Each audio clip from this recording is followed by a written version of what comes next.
Hey guys, and welcome back to Master Sight. We got game 2 of Lone Wolf GT, and we're trying to make a comeback from that hard loss to Jesse. We only got 4 points going into round 2, but it's a 60-man tournament, and those points, those 20 O's variation, there's still a chance here. So we're going to come in strong here. We're going to try and finish out our day 1 strong, and we get a pretty good scenario, and I'd say a pretty decent matchup as well here for round 2. So let's go ahead and dive in. So my round 2 opponent is Tony Rogers. He's originally from the West Coast, so a lot of people out there have played him, met him from there. But he actually recently moved to East Texas, he said. So he's kind of isolated when it comes to Texas. It's a big state, and there's not many players around him where he's at right now. But I was really glad to see him at Lone Wolf. I've been to a lot of events that he's been to, and have seen him, but this is the first time we've gotten to play. So was really excited, always excited to play somebody new. So let's go ahead and jump into it here. His Abyssal Dwarf list, he was taking the Lone Wolf as well, which seemed to be kind of common amongst a lot of the people that I played with or played around. So his Abyssal Dwarves are 2 troops of Immortal Guard, both with throwing mastiffs, a horde of decimators with the blessing of the gods, 2 hordes of lesser obsidian golems, 1 with blade of slashing, a regiment of half-breeds with the J-boots. He has 2 heavy mortars, a greater golem, an iron caster with all the fixings. It's got shroud, it's got surge, baneshant, heal, veil of shadows. A hexcaster with inspiring and weakness added in. He then has Basusu, and he has an Abyssal Half-Breed Champ with Scythe of the Harvester, totaling 13 units, but only 16 unit strength. And that's going to be rough here because the scenario we're playing is going to very much favor me with the unit strength. So let's take a quick look at that here. So we're playing Bullseye. So it is a modified dominate. One thing that's modified with this one is your deployment zones are actually stretched up 15 inches from the board edge instead of 12. So we get to start a little closer. And then you can elect units to gain bonuses depending on their proximity to the center of the board at the end of the game. So you can elect 1 unit fully within 3 inches of the center of the board, 3 inches of that center dot, so a 3-inch radius from the center. And that unit can score 3 times its unit strength and points. So for me, I'm looking at a mummy regiment or a skeleton spearman regiment being 9 points instead of just 3 points. Then I can elect 1 unit fully within 6 inches of the center. That's 2 times. Again, probably one of those units, possibly the horde of skeletons, could get into that 6-inch bubble. But the regiments are definitely more compact and easier. So that unit would be worth 6 times the unit strength. And then 1 unit fully within 18 inches of the center of the board gets to score normal unit strength. So, normal dominate within 12. You can get 1 unit that's outside of that 12, but within the 18 that otherwise wouldn't have been able to score. So, very interesting addition to it. So it really, incentivizes not only get in the dominate circle, but get to the middle of the dominate circle as even more of a bonus. So, and then bonus objectives, you get 3 points if you control more table quarters. So we split them up into a 2x3, 1, 2, 3, 4 different quarters. 1 point if your ranger or wolf is fully within 3 inches of the center circle. and then 1 point for having more heroes in your opponent's deployment zone than you have in theirs. So, a couple of interesting ones, but really, the dominate itself, especially with these extra bonuses, it can get out of hand pretty quickly. So for me, I have a lot of, he has 16 unit strength. I think I'm pushing like 28, 26, somewhere around there. I forget the exact number, but I have a lot, and I have it pretty compact with the regiments of infantry. So if I can get 2 or 3 of those infantry regiments in the middle of that alone, it could be enough to give me a 20-0. Let's go ahead and hop into the game. So Tony, there's the man himself, looking bright and fresh for the day. He unfortunately had a rough first round, just like myself. So we had a good, fun, chatty game going here.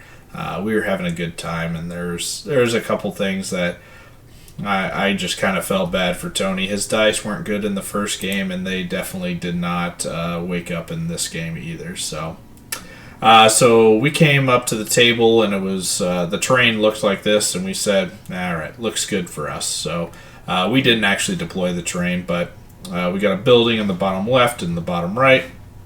We got hills here, here, and here.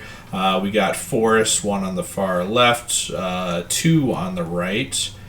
We have a flat pond-looking thing over here, and then our obstacles are one on the left next to that, and then one on the far right that nobody's going to touch. Nice open middle for the dominate circle. He has a couple of good shooting lanes for his mortars, so I think we were both nice and happy with this one. So to go over my deployment, again, I started with the scavengers, kind of center back.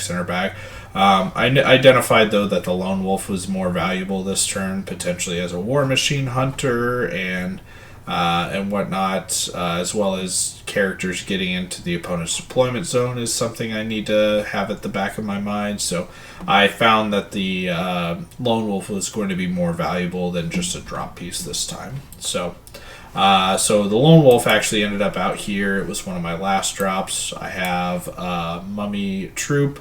I have my worm. I have the horde of guardians.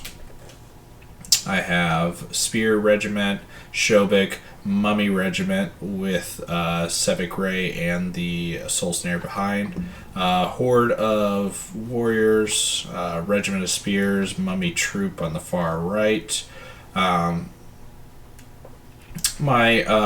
monolith, my horde of guardians, and yeah. So as you'll see, all my bigger unit strength stuff is insulated on the inside this time, and my mummy troops are actually on the outside. So got to deploy to the scenario is what I did here. Now, Tony, he put a mortar back here. He's got a good line of sight, over the center. And then he put a mortar over here facing towards the center.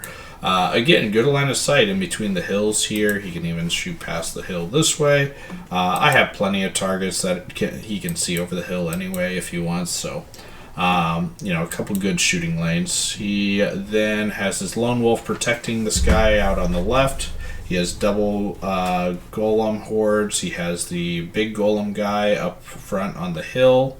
Again, the 15-inch deployment zone really allowed for a much closer engagement. Neither one of us is getting first turn charges, really, but, it could have been interesting. He has his 2 Mortal Guard with the Decimators behind. And then he has his half-breeds out on the right with the half-breed character and Basusu over here. I'll be honest, there's just not a whole lot of threat. There's not a whole lot of units. The unit strength is very minimal. I feel very confident going into this game that I have a distinct advantage to start off. So I'm going to try and push that advantage as much as I can. So a little closer up of my lines and his lines here. And we go into turn 1. So Tony got turn 1, so he moved forward. He just pushed forward a little bit here, a little bit everywhere, all the good stuff. And he shot some shots. So he was shooting first turn. He had line of sight for both of them into this mummy regiment. Now, I thought that was kind of weird. I expect Tony's faced mummies before. I assume he knows they have the regen. I assume he knows what a lot of my stuff in the army does. But shooting the mummies just did not seem like the right play in my mind. They're sitting with both healing units directly behind them.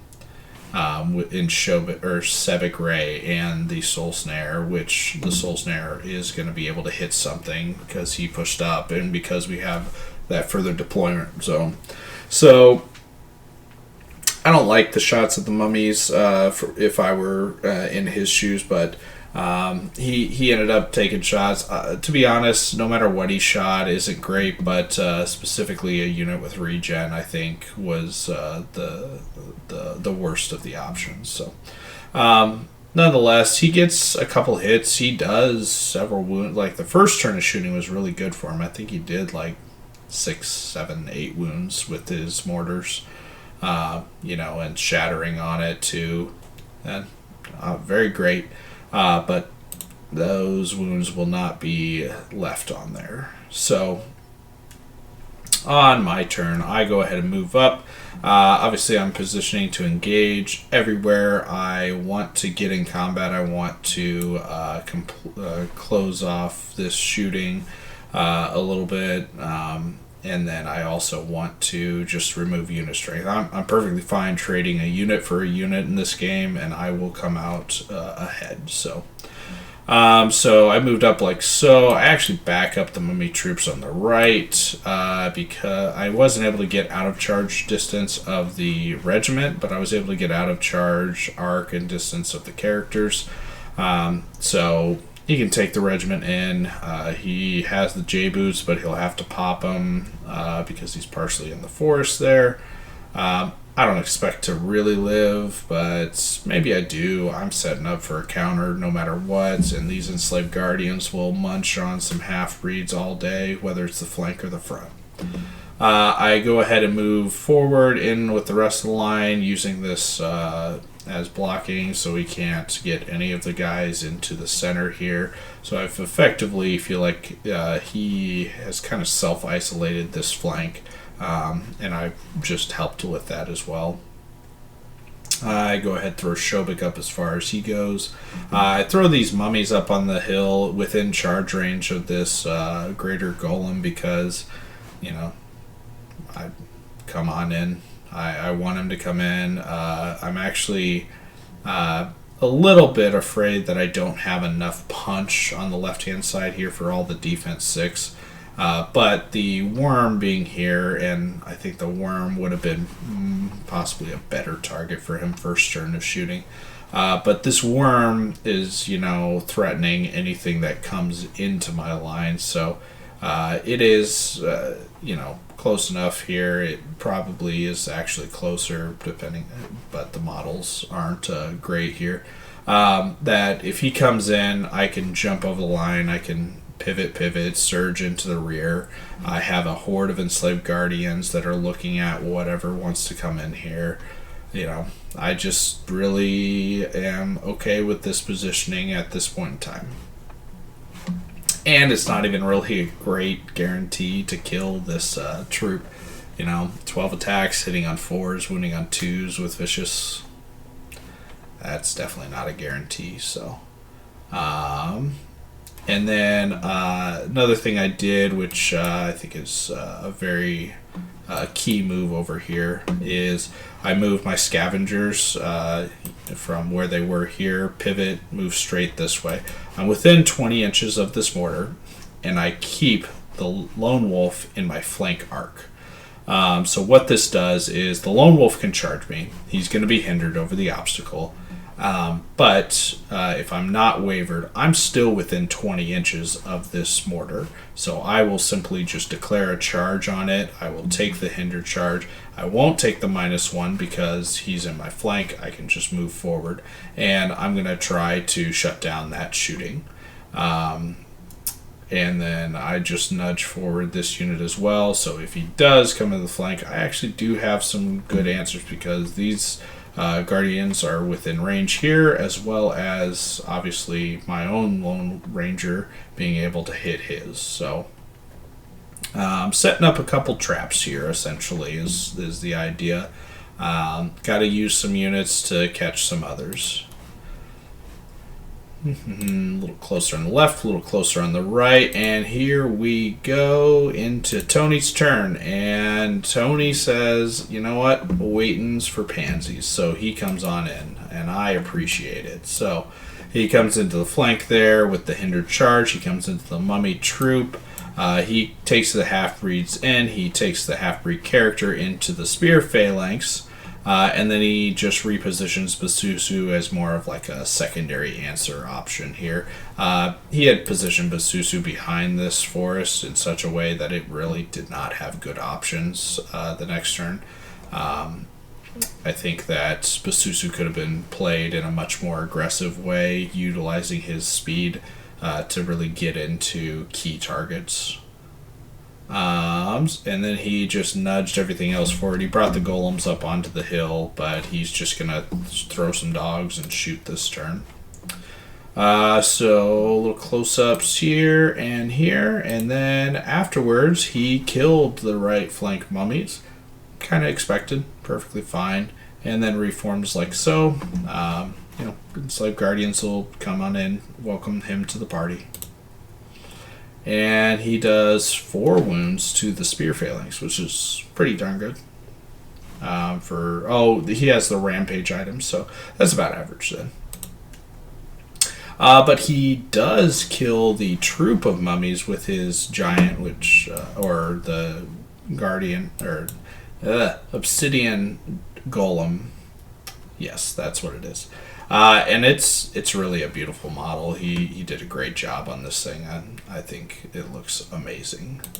And then he does something I wasn't hoping would happen, but he kills the scavengers. I was really, wanting to utilize those scavengers to hunt down a war machine, and saw an opportunity, took a little bit of a risk. He got rewarded in his favor with a Gird Nerve. I was out of inspiring range, so it's, it happens. I think he ended up doing 3-4 wounds, so he only needed a 9 or a 10 to break him, but he got him. Or 1 less because of the Aura Dread. So he kills him. He actually ends up overrunning a little bit, which gets him out of front arc of the Enslaved Guardians. So, so this is how the board's looking at the beginning of my turn, and I see a rear charge, and there it is, right there. Let's see a little bit closer. Yeah, buddy. So the worm usually doesn't do much for me, but this is the situations where it forces the opponent to respect, have some respect for it, and a defense 6-19 or -18 monster is the one that can try to gamble, but I am not gonna risk it. So I take the rear charge. I come in with the Lone Wolf. I come in with the Enslaved Guardians. We are not going to let this thing live, or at least that's our hope. Dice will potentially say otherwise a lot of times. So, and then we come in over here. We move forward, keep our line. Shobik goes in to just punch some of these guys in the face. He had thrown dogs and shot at a couple of the spears, I think, this turn, and did not roll. I don't think he hit with his mortars this turn, so he wasn't able to break that unit. But that unit would have been a decent target, being only a -15 instead of the mummies who were -18 last turn. So,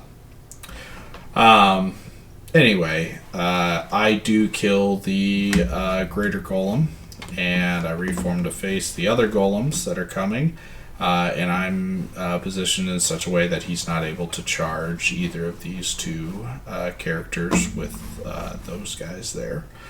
So sacrificed Mummy Troop to get his golem in. Now I'm sacrificing the greater worm to kill his golem, and then it'll eat a charge.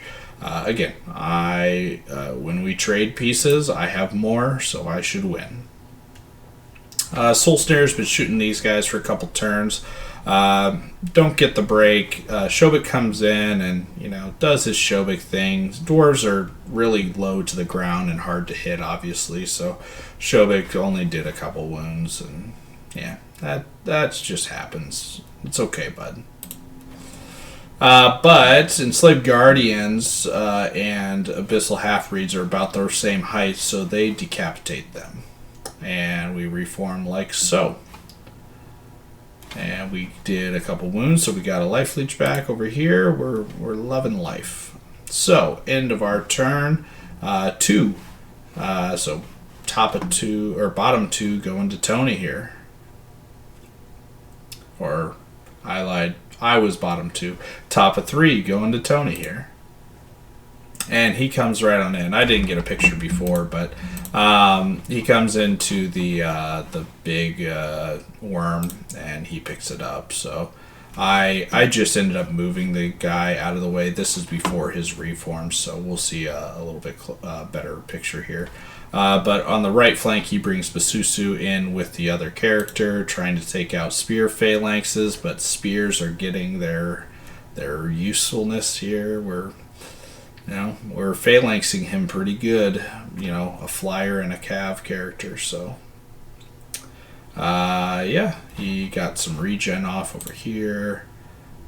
He got a regen of 1 wound, I think, back with the half-breed. And yeah, we're just moving on. Oh, he targeted the monolith this turn with his shooting. He used Hex, and I believe he hit with one of the mortars. One of these turns he hits, I think, the monolith with a mortar and blasts into the max blast, so he has 5 hits, and then when he rolls a wound, he rolls 5 2s. So I felt real bad for Tony in some of these dice rolls. He was not catching any luck, any breaks, and by the end of the game, it became just an understanding that whatever nerve he needed, he was going to roll 1 less no matter what. I think he did that at least 2 times every turn, so I felt bad for the guy. We've all been there. But it's an uphill match for him, and the dice aren't there. It's really can get out of control. So over on the left flank, he does 3 wounds to my wolf with his wolf, and he reforms after killing the worm like so. So this is the bottom of 3 for me, and this is how it looks. So let's go on in. So let's get a little closer up here. I take the skeleton spearman into this obsidian golem unit. I go ahead, hit in the flank, but I pop the cloak of death this turn. That's the big thing that I wanted. And I cloaked everybody. He does have a little bit of healing he has Shroud of the Saints, so he has a good amount of healing from this caster back here. But he isn't really getting great opportunities to use it or getting much out of it. So this guy has so many spells. I think he had 4 options of spells. That I think he used Banechant a couple times. He tried to heal once. I just didn't see him getting his points back out of that 180 point individual. So, but one thing we'll notice if we go back and back. So Shobik is here. He withdrew from me, and then he shot at Shobik. He did great. I think he did like 8 wounds to Shobik, but his mortars missed. So Shobik's fine. He iron resolves back down. But if you look at lines, so geometry here, Shobik is already an inch away because he withdrew, And if you draw a straight line to the left, that's a flank. So, yeah, I gotta take advantage of that. So Shobik ends up here. I think he's only 2 inches out. I took the spears in the front because I can. And so this is where we're sitting here before shooting.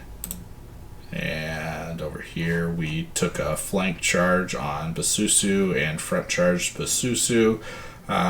You know, kill an individual, overrun, kill an individual is the goal. So we'll see if it happens. Shooting wise, we do get in there.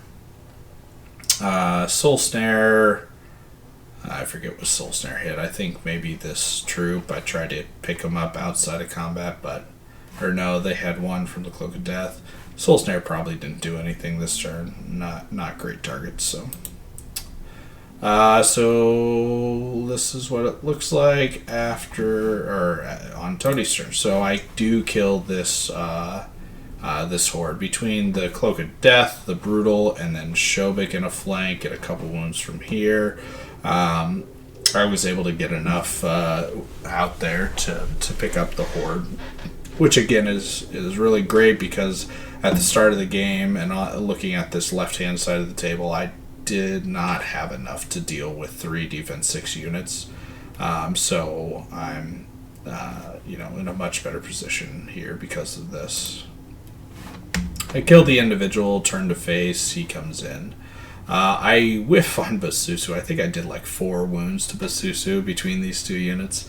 Can't win them all. That's perfectly fine. The individuals really don't matter except for a single bonus point in this game. So keep going after it. I double charged this troop and I failed to kill it. Which I think he rolled pretty well for regen and got him back, so not too upsetting. Shobik, though, was the focus of my heal this turn, so I ended up getting Shobik down to very manageable wounds, 1, 2, maybe 3 wounds at the end of the turn after the life leech and everything. So he should be fresh and ready to take on a horde of golems like he's doing here. Alright, and then he goes ahead and charges back into the spearmen. And he kills the spearmen. And he overruns like so. So out of my front arc, and he ended up hexing my monolith this turn, so but I don't care. I'm going to go after Basusu and an individual. Hell yes, let's go. He kills the scavengers who had charged over to shut off the shooting for a turn. And he had countercharged, did 1 wound to mummies, maybe 2, and I iron resolved, it looks like. Otherwise, this is what my turn looks like after movement. So I went ahead and turn. I do get the surge off, hit Basusu. That's only a 2-inch overrun to hit the other guy there. My monolith, I think, rolled 5 successful hits for the surge, so I took 10 damage, and I think he already had like 7 or 8 damage on him, so he's devastated at this point. So just a little tickle and he's going to fall over. A little closer up on the left-hand side, I decide that hitting the caster at this point was going to be better. I'm only contributing maybe 1 wound in here. I still have my dread that I contribute, so yeah, Shobik's not in a spot where I think he'll die. I have the heal and whatnot. I don't even bring the spearman unit in. I start backing the spearman up to get closer to the dominate circle. The spearmen aren't going to do anything to the golems either, and they would be the target of the golems, I feel, so I don't want them in trouble. Alright, and then combat. We kill Basusu, who had 4 wounds on him already. We overrun. We hit this guy. We kill this guy. Gotta love some individual overruns. It feels so good. And we turn towards the center because by the time we'll get anywhere, it'll be time to score for dominate. We kill the troop, and we are looking now at the flank of obsidian golems with 7 wounds on them. and we've already shut down their healcaster. We ended up charging the mummies. They had an angle to withdraw, charge the decimators, shut off their shooting. I felt like it was worth it. And then the horde killed off the troop that was there and reformed like so. Or, I'm sorry, I was in the flank of the troop because he had countercharged the mummies. And then I sidestep, so I have a flank against the horde here, like this. So this is the turn for, I believe it's top of 5 for Tony.